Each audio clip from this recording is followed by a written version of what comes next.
The only time I ever wore a white lace frock, Arthur, was for my first communion. My mother parades me down the road to get my photo took, and she says to the photographer, "Isn't our Sandra a picture? Won't she make a beautiful bride?"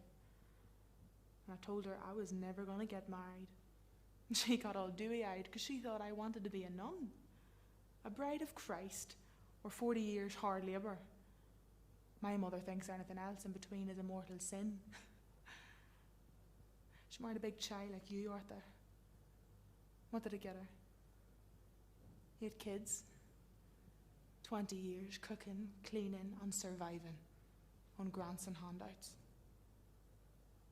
You're too like my dad for comfort, full of big plans that'll get you nowhere because you're too soft.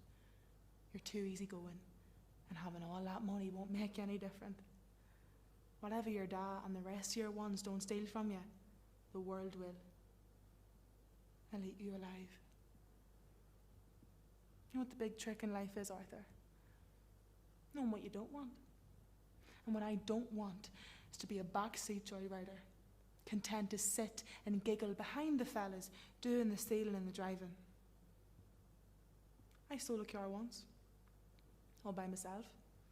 Didn't have to tell nobody, doing it was enough.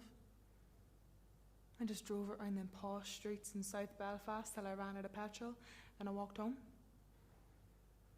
Didn't have to boast about it the way the fellas do. Just doing it was enough. And when the careers officer came to our school, he asked me what I wanted to be, and I told him I want to drive around in a big car like your woman out of Bonnie and Clyde and rob banks. He thought I was taking the hand out of him, so I says, "Okay, I'll settle for being a racing driver." He says to me, "I'd advise you to settle for something less fantastic, Sandra. They're all the same.